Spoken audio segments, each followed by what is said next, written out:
Good morning, good afternoon, or good evening, wherever you might be in this fine world. You are listening to the Startup Selling Show, talking sales with Scott Sambucci. That's me. Today's episode is a guest episode, and it's part 2 of our social selling using LinkedIn to sell series. You know, call it a fancy name. Today's guests, actually 2 guests. We have Morgan Smith and Nicholas, also known as Nick Thickett. They are the managing partners at a company called Aligned. They are a go-to-market company that focuses on sales advisory, where they help B2B sales and B2B SaaS salespeople achieve what they call pipeline momentum with better sales workflows and social prospecting. Morgan is a marketer by trade. He's originally a web designer that became a brand strategist, and Nick is a longtime seller who made his name in investment banking and turnarounds. Together, the two of them host what's called the B2B Power Hour. It's a podcast and live show helping SDRs, AEs, and basically people that are doing enterprise sales learn modern sales with guest industry experts, including me coming up very soon. Quick promo. So a couple quick tips on how to get in touch with Morgan and Nick on all the cool stuff they're going to be sharing with you in just a couple minutes. Number one, if you go to their website, it is Get Aligned, and it's important to remember the spelling. It's Get, G-E-T, Aligned, ALIGND.co. So Get Aligned without the E in aligned.co. Also check out B2B, the letter B, the number 2, the letter B, powerhour.com. That's where you can check out the show that they're running. On the show links, we'll put a link to Morgan and Nick's LinkedIn profile, as you would imagine. And in our conversation that we just wrapped up, a couple big things that you want to be listening to when it comes to using LinkedIn the right way, especially if you are selling to the enterprise. So the first thing we talked about is this idea of no pitch versus pitch. When should you be pitching? Never on LinkedIn, and how to engage with your prospects in a no pitch way so that they actually ask you how you might be able to help them. That would be pretty cool, wouldn't it? Instead of pitching them and telling them what you do, they're asking you how you might be able to help them. They're going to talk about this strategy. They also have this concept called vampire sales. Vampire sales, it's different than what you might have heard me talk about in the past or what you have read in my book called Buyer Vampires. So make sure you listen into the definition of what they call vampire sales. Morgan talked about the rule of 3. So you want to listen for that. And as you're mapping out the accounts that you're selling to in the enterprise, they talked about the concept of jobs to be done and the 3 types of people on LinkedIn. Number 1, the active posters, the people that are on there every day posting new stuff. Number 2 tier are the people that are active and commenting. And then number 3 people, which is 95% of the people on LinkedIn, they are the lurkers. And those are the people oftentimes that you'll want to get in touch and need to get in touch with. Good news, they've got a great strategy that they shared in the upcoming episode. So tons of tactical tips that you can put to work right away, even as you're listening to this episode. Maybe you listen to it once and then you listen to it the second time while you're in front of your computer. Best of all, everything that they're going to teach you today is tools and tactics that you can put to work for just 30-minute sessions per day on LinkedIn. So imagine first thing in the morning, you spend 30 minutes on LinkedIn just before you're wrapping up the day or at your lunch break, doing 30 minutes on LinkedIn. You do these things over the course of a few weeks, you're going to see results. And this is all based on the work that they do every single day with clients just like you. So make sure you check out Get Aligned. Remember, it's Get Aligned without the E in aligned.co. Check out the B2B Power Hour so you can listen to their show and check out my interview with them that's coming up or my interview on their show. And in the meantime, let's head over to my conversation with Morgan and Nick. Morgan, Nick, good to see you. How y'all doing? Well, it's good to see you, Scott. Great to see you. Yeah. So the first voice for everyone listening was Morgan. Say hi. Hi. Say the quick brown fox jumped over the lazy dog. That's a good audio. Wow. The quick brown fox jumped over the lazy dog. Yeah. Now, Nick, now you can say the same thing so we know your voice. The quick brown fox jumped over the lazy dog. Quick brown fox jumped over the lazy dog. Very good. So now everyone knows the first voice is Morgan. The second voice is Nick. And by the way, it's a good audio test because it's a sentence that uses every letter in the alphabet. Pro tip. I didn't know that. Interesting. Yeah, you get that for free just for being on the podcast. So thanks for being here, guys. I'm stoked to see you. I'm glad that you're here. Before we jump into things like topics like no pitch versus pitch on LinkedIn or vampire sales precursor, I'd love to hear from you guys exactly when people say, hey, Morgan, Nick, what do you guys do over at Get Aligned? How do you describe that to people? I'll jump in first. I'd say the easiest way to talk about what we do is we create pipeline momentum without stalling out your sales team. So the work of that is fixing sales workflows, the ways sales teams do outbound and inbound, and realigning their go-to-market with the way buyers buy today. Buyers don't buy the same way they did in 2012. And we think it's time for especially sales teams, but the entire growth function to update the way that they are going to market. Oh, love that, man. Pipeline momentum without time. Well, isn't Or it true energy. though? Like, everybody's like, oh, we need to increase pipeline. And it's like, great, you get either a one-off 30% increase, and then your sales team is like, oh my gosh, we have so much work to do. And then deals fall through the floor. Or it's a one-off thing that can't be sustained, right? The goal of growth is not that you get 3 months of growth. It's like you get 12 to 18 months of growth. Yeah. And that comes from mostly the go-to-market strategy and how it's rolled out at a very tactical level across your marketing, sales, and success teams. Yeah. And the phrase pipeline momentum for me also, I think about, it's one thing to get leads and even qualify them and get them into your funnel, into your sales process, but it's another thing to actually convert them. And so a lot of times when we work with startup founders, they'll come to us and they're like, I got this nice, big, healthy pipeline. I'm like, well, is big and healthy really the same thing? Right? Big doesn't mean healthy. Like big can be good as long as you have momentum and these deals are closing at a regular rate or a predictable rate. But if they're just stacking up, you got pipeline pileup. You don't have a big, healthy pipeline. You have a big pipeline, and much of that pipeline might not even be really qualified. Right. You need that deal velocity, the momentum that, drives closed won. That's what we like to see. A lot of stuff in closed won and a lot of stuff in qualified pipeline. Yeah, love that. Cool. Well, we're going to talk mostly around LinkedIn and social selling. So that's a big part of your expertise. I've got all kinds of questions, but I want to start with the topics that you guys suggested that we talk about, which is the first one is no pitch versus pitch. And the second one is you referred to as vampire sales.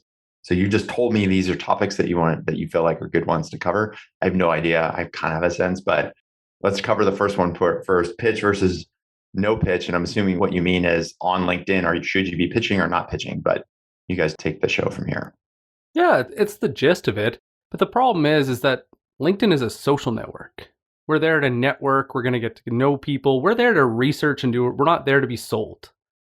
And so what happens all too often, and we've all had this in our in-mails, it's the so what pitch. Or somebody hits you with that like super like selfish, all about them pitch. And you're like, so what? So what? You partner with your customers. So what? You're award winning. So what?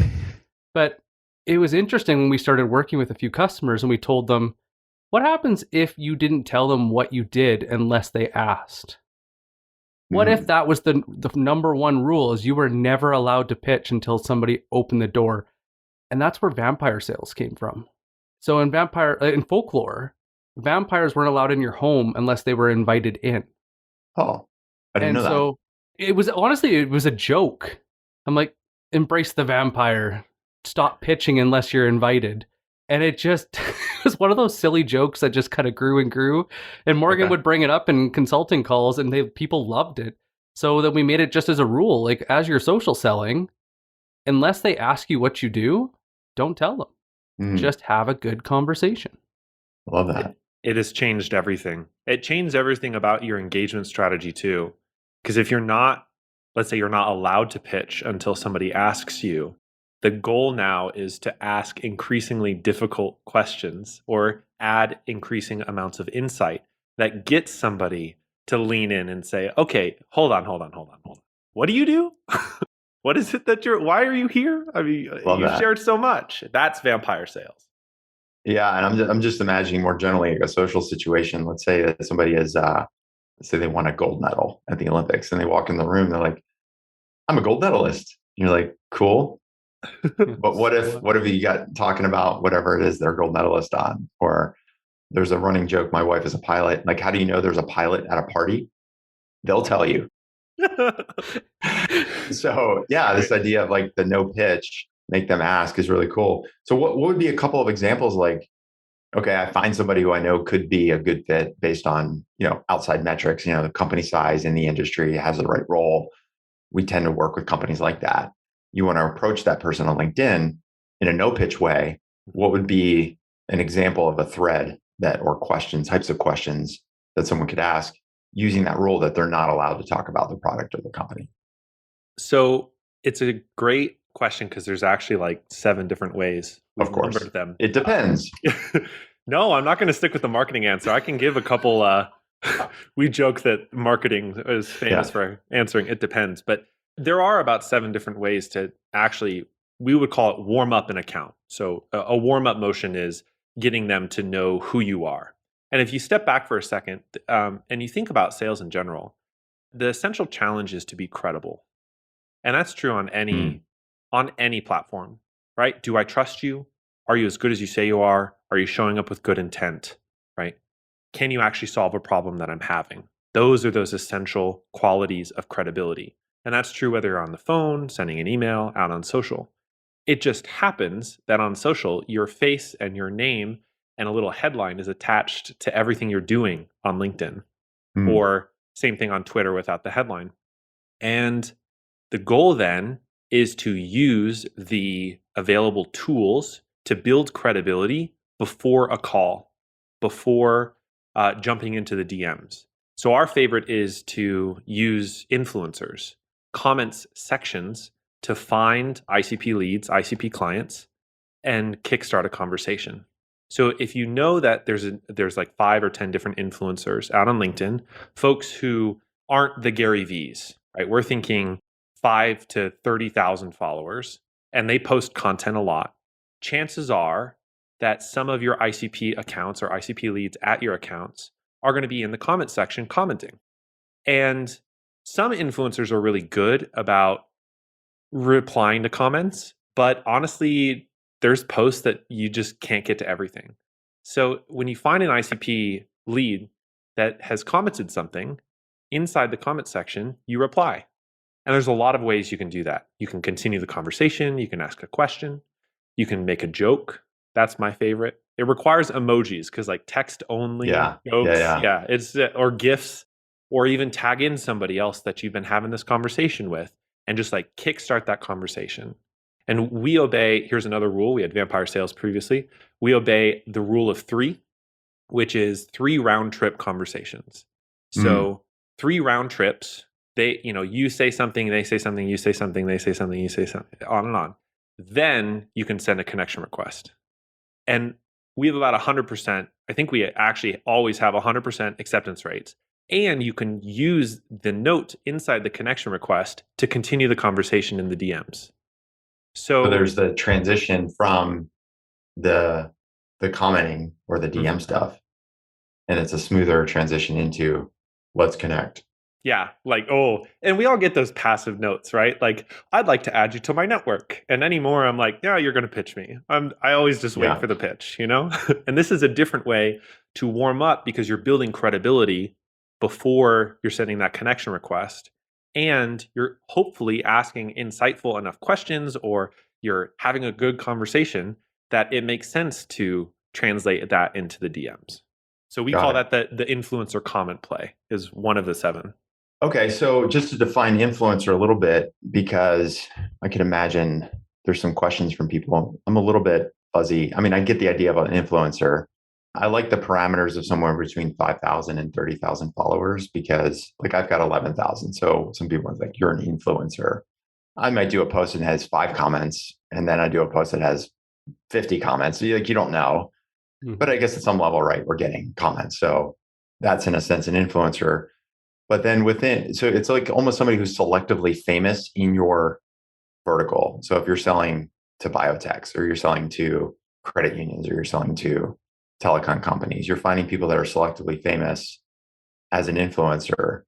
So how do you avoid, I guess, like somebody who's an influencer that's a straight up competitor, and also making sure you're not working with somebody who's an influencer that might be too far away from your actual value prop? I guess there's some nuance there. So how could you put some guardrails so that if somebody listens to this, they go, okay, I'm going to start following these. I'm going to go find these. I'm going to find 10 influencers. This is how I would know which of these 10 to follow and start this strategy that you're discussing. I think the easiest way is to go look at who's speaking at the conferences. Usually my cheat just to go start there and see who's trusted, and don't go for like the headliners. Who are the smaller, more niche players that are getting more focus and diving deeper into a specific topic? And then go to their LinkedIn profiles and see if they have a community in the comments. So are people supporting them? Are people asking great questions? Are they opening the door to have deeper conversations within those comments? That's a great place to learn. It's also a great place to do your research on your ICP to go and understand what questions they have. And I think that's the biggest differentiator between an influencer and a celebrity is if they do have that community in the comments. And that's the best place to play. And then the other one is if you just manually are prospecting, go on to like Google that person's name, that prospect, and then LinkedIn's easy. Go to their LinkedIn profile and whose content are they engaging with?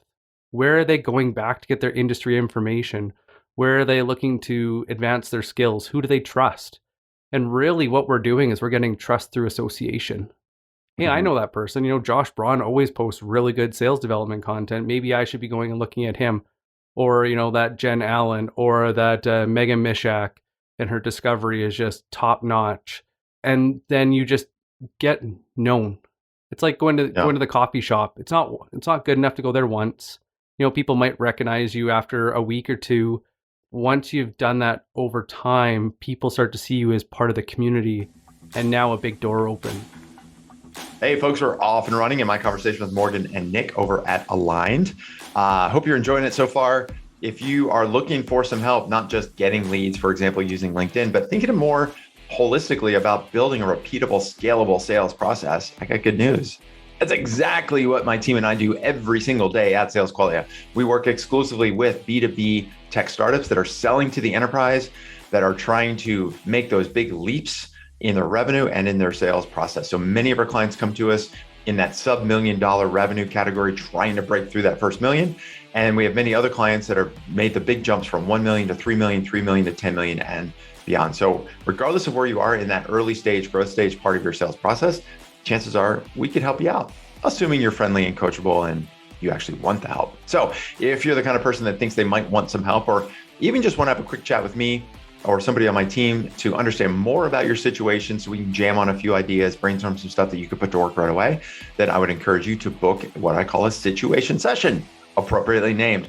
All you need to do in order to book that session is send an email to Scott, SCOTT, at salesqualia, SALES, sales qualia, QUALIA.com.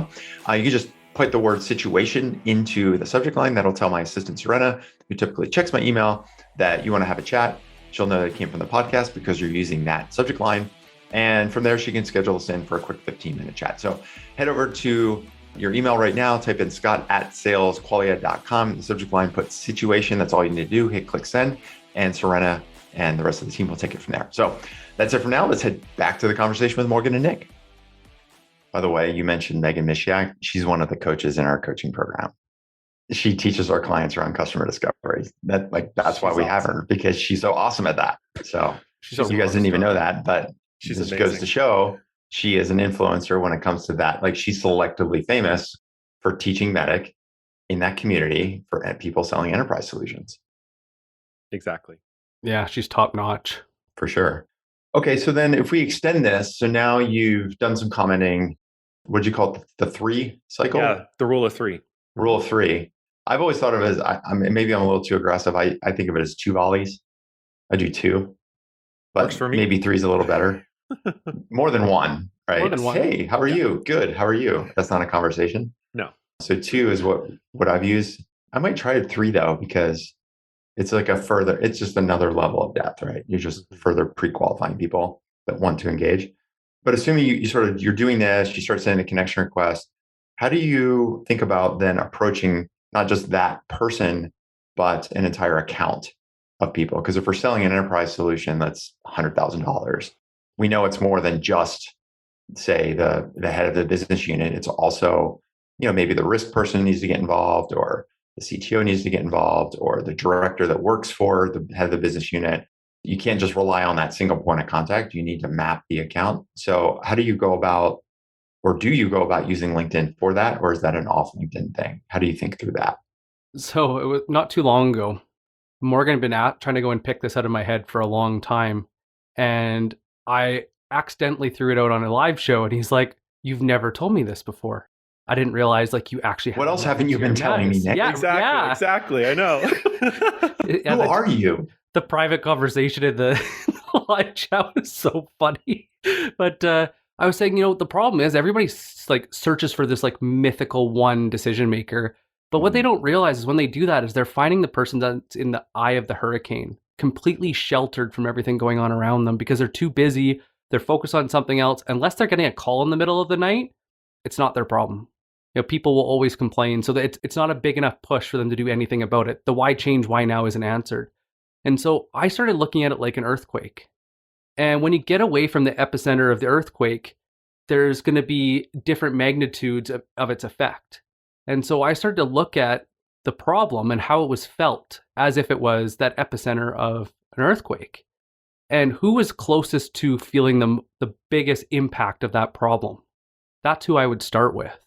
And so sometimes it wasn't a decision maker. It wasn't even a manager. It was somebody on the ground level that was in that workflow that was broken, that wasn't getting the promotion that was deserved, that was frustrated and ready to leave. And I needed to see how that pain was felt by them and then work my way up the ladder. Or sometimes it was going straight to a decision maker that owned that P&L and saying, "Hey, here's your problem. It's that observation. This is why it matters. You're about to, hey, look, there's a right corner coming up and you're not turning fast enough. If you don't turn now, you're going to end up in the ditch and you don't want that." And so it's really looking at that problem statement and that impact, the associated impact of doing nothing, that status quo. But it's looking at those jobs to be done as if it's like an earthquake rippling out. And to map against social, the way that we think about it is there's sort of 3 different tiers or priorities. So there's going to be people who are active as posters, which would be 1%. It'll probably be a few leads at an account that are posting content. And then there's going to be a good chunk, tier 2s, that are commenting, liking, are active. When they scroll through their feed, they're not just scrolling. And then tier 3, which is by far the biggest chunk, are lurkers. People who log in, but never engage. And the biggest impact in any social selling strategy is to get to the lurkers, because they're the people who will end up in your DMs without ever having commented or liked on what you're doing. So when we think about breaking into strategic accounts, there's those 3 different tiers of priority. As you're mapping out the epicenter, you're sort of looking at, okay, is somebody who's really impacted by this issue really active? No. Okay, maybe we'll need another channel to reach them. Is this person who's semi-impacted by this issue active on social? Yes. Okay, let's go warm them up and let's get a conversation going. And then what about this person who's like super, super active, but is sort of on the outer ring of that earthquake? Okay, let's also route in through them. Let's get a conversation going and let's see if we can get some referral introductions into the account. So from a tactical level, you're still using the tools at your disposal, but now you're mapping it against the priorities or activities of those individual leads at an account based on how accessible they are on LinkedIn. For the lurkers, by far, the most effective strategy of all time is to connect with them blank. So they have to be a second-degree connection. You send them a blank connection request. This requires your profile to be really, really dialed in. You should be upwards of 80 to 90% if you're pursuing this strategy. And then after you connect with them, you do nothing except nurture them through content. And all you're looking for is for a profile visit. You're looking for that person inside the account to have visited your profile at some point. And then that you can use to kickstart a conversation with this lurker who might be in the center of the epicenter. And that's how you can sort of think through nurturing an account at like 3 different levels. You're doing the direct conversations, you're doing the indirect conversations, and then you're doing the off-platform conversations to sort of an all-out assault into a larger account. So the specific thing that I'm still thinking about among the other stuff you just shared, Morgan, was sending them a blank connection request. So that means you would click to connect and then like don't put any message. Don't use the auto Correct message that's in there. I'd like to connect with you. Don't put any message at all. You just send a blank connection request. And then you track if they've comment viewed your profile, if they have, that lurker is showing some level of interest, like who is this person? Mm-hmm. And then that's what you use as a way to initiate a conversation. Yes. And Okay. that profile, and we would call that intent data, basically. So that profile view trigger can be over 60 to 90 days. I mean, especially if you're thinking through warming up an account and it's a large deal, obviously the first person you talk to isn't going to be usually the person you close the deal with. So if you're trying to warm up an account and you're connecting with a few different people throughout the account, you're watching over 60 to 90 days. Am I getting interest from them? Are people paying attention to us? We do this on all of our warm-up motions. And we've recently seen this in one of the accounts that we're pursuing, where we sent out a spate of connection requests. We got a little interest, nothing much. We started to nurture through content. We connected with some of the more active people at the company. Suddenly, for some reason, we don't know what's going on behind the scenes. Maybe word gets round.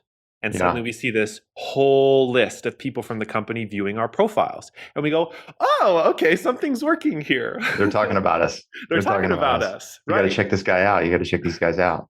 Exactly. Especially when they search your profile. Because they'll even, like LinkedIn, when you go on who viewed your profile, they'll actually show you how they landed on your profile. And one of the golden tickets, it's what it says, found through search.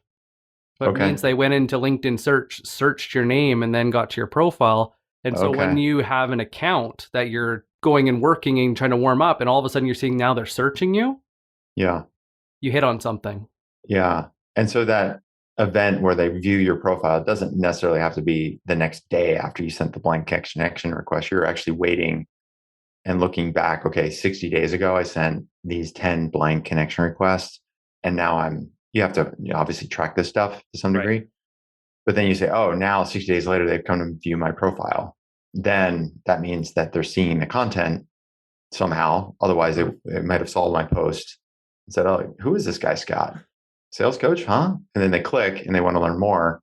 That's the signal to me to reach out to them. Cool. Yeah. I'll say even like top of feed, top of mind. One thing to keep in mind too is what LinkedIn assumes that we know each other as soon as we start DMing. Especially if there's a frequency of DMs, even if it's just casual small talk.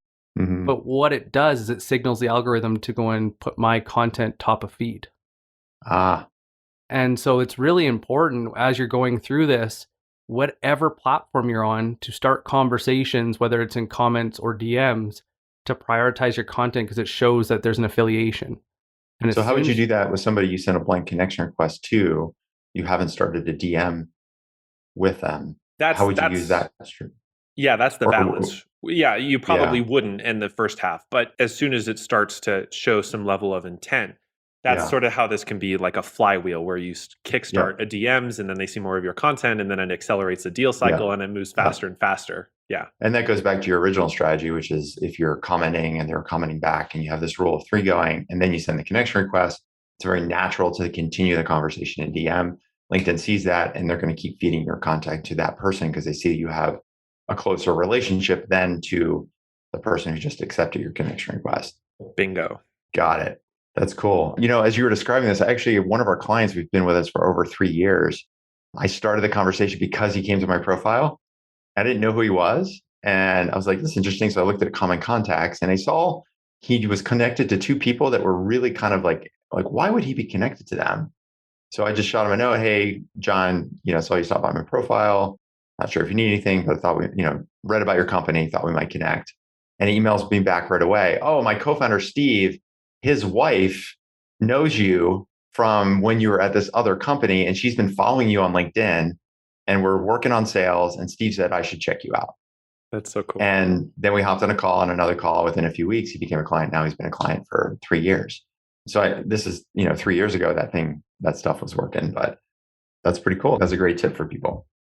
More than a tip, that's a strategy. I mean, that takes effort, right? You got to really be deliberate. So maybe that leads to another question, which is like, how much time should I be allocating to LinkedIn? Because if you're prospecting, right, you put in your prospecting blocks or, some people, if you're a salesperson, you're doing your cold call blocks, those sorts of things. So how do you guys think about a weekly schedule of time? How many hours a week? How many days per week? What's the kind of minimal investment required to be effective on LinkedIn? A lot less than you think.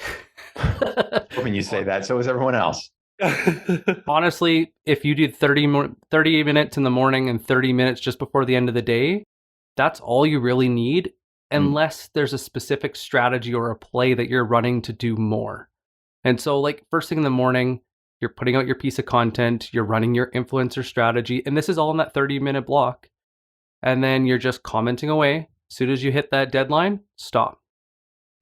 Do not touch LinkedIn. You can actually put on, if you have Sales Nav, you can have it where it sends out a response saying that you're busy, and it could go and redirect them to another resource during the day.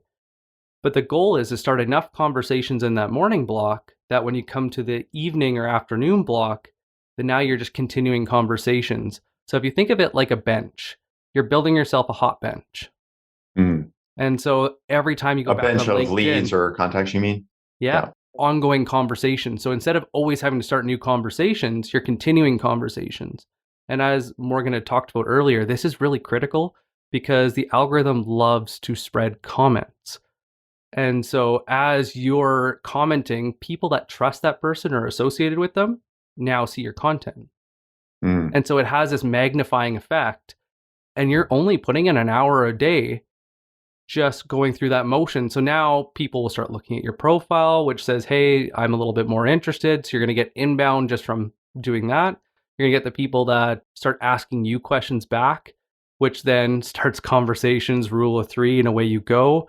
And so it's almost like a three-prong attack where you get the inbound, you get the people that are reaching out to you, and then also you can go and approach people that are a little bit more interested and just keep that going. And unless you need more pipeline, that's it.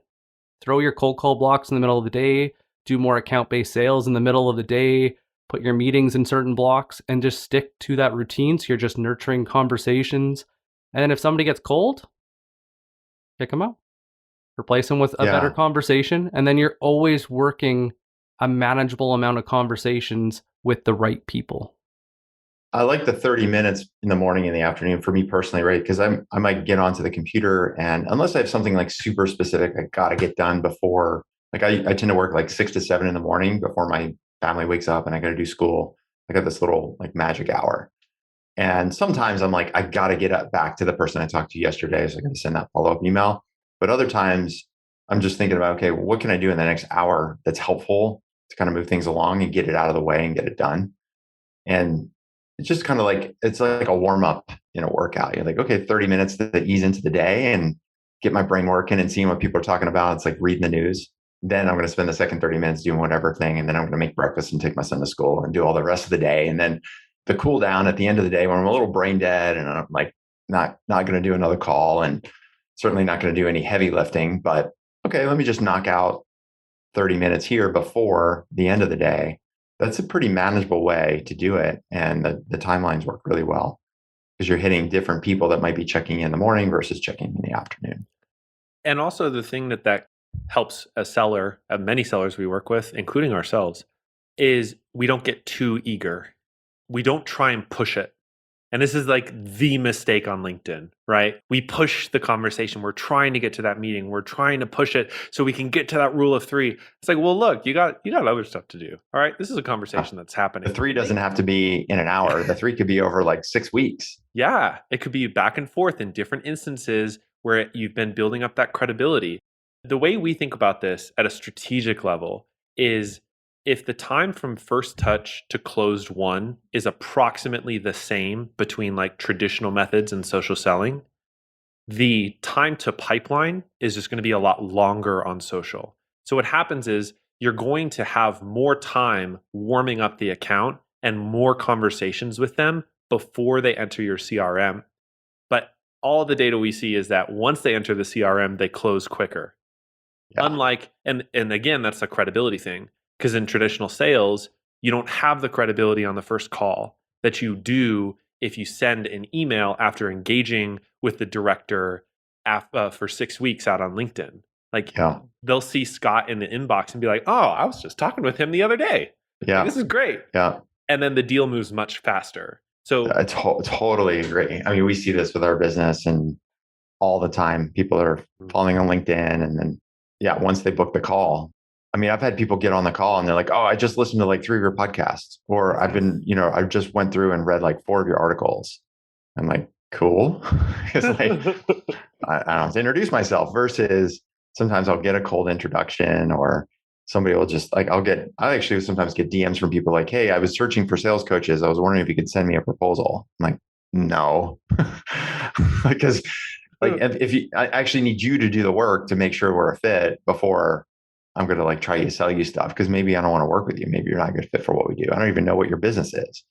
So why would I send you a proposal? So I love that idea of the warm up. It's the same amount of time from first touch to conversion, but once it hits the pipeline, your conversion rates go up and the deal cycle goes down. It's also more scalable too, because like it's one to many instead of one to one, which is the biggest difference. Because now we're not having to get a parallel dialer, or we're not having to go and do like these intricate nurture multi-generational sequences I tease Morgan about in marketing. It's just you having good conversations at scale. So I guess I want to get you guys out of here in the next couple of minutes. So one question that I had about something specific you mentioned, Nick, which is about like posting a piece of content.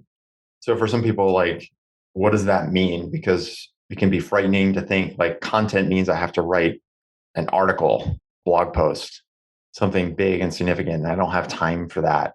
And I'm sure you're not thinking that has to be the case for every post. So what are 2 or 3 examples of, say, under 10-minute content posts that could be done that are just as effective or almost as effective as doing, that epic blog post that everybody reads? So you're working an account. You don't have access to them yet. If they were to stumble across your profile, what would you want them to know specifically? What is a story about a past client you'd want them to see? What is a recent aha moment that somebody had in discovery or going through your process that you want to share, that they would have that same aha? What was something that somebody got like emotionally attached to or frustrated, or you did? Share that. Because what you're doing is, we don't always get invited to the table, like Nate Nasrallah says. And so basically it's our own lifeline, social media and posting content. So this is why we connect with people, and we may not necessarily start a conversation right away, is because we can do it at scale by taking those conversations we wish we could have and just putting them out into the world. Okay. And honestly, the simpler you make them and the more natural, like, hey, this is what happened, this is what we did, or this is what happened after, call to action, or like, what would you do differently?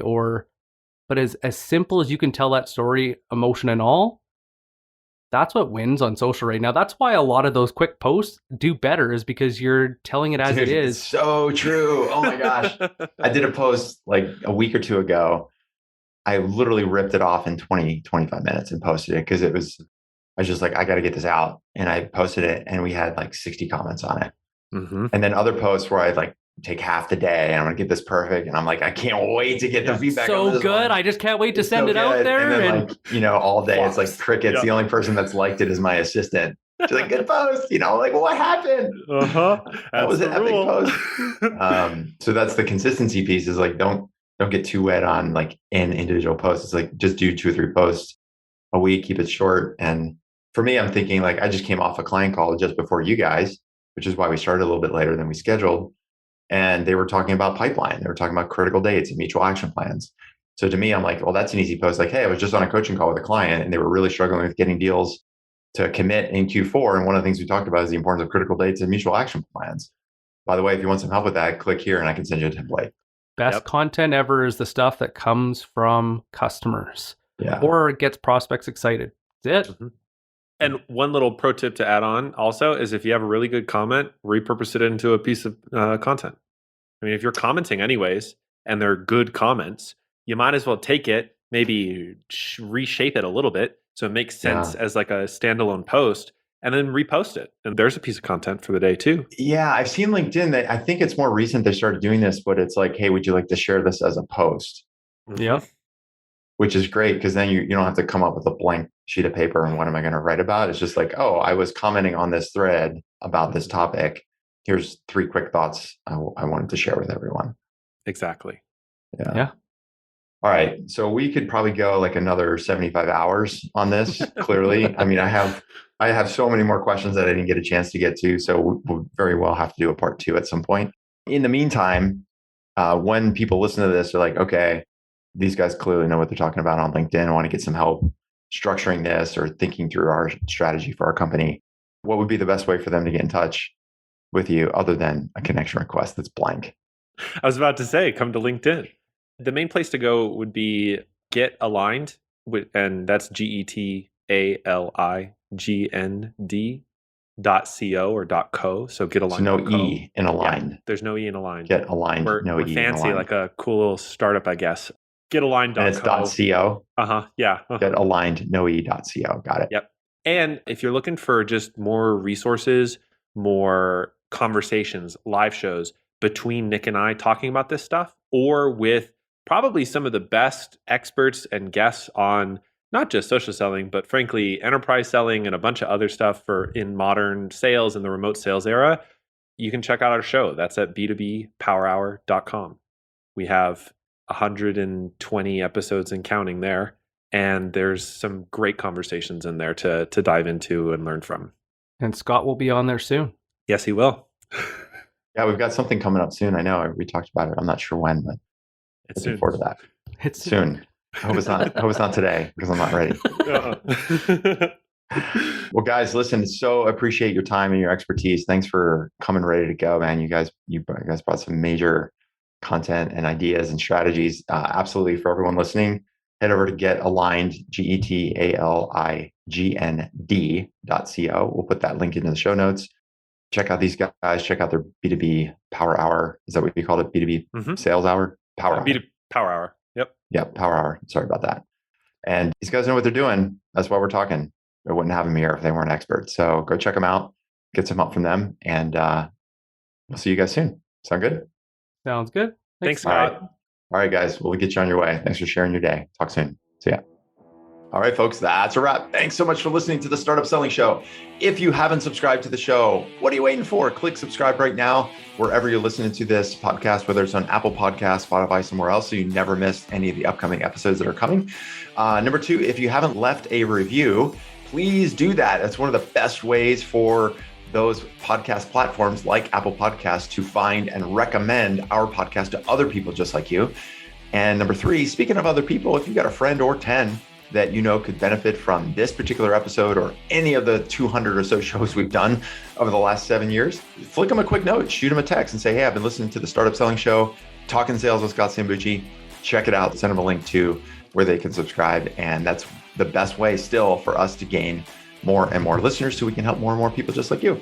All right, that's it for now. Thanks so much for listening to the show, and we will see you next time.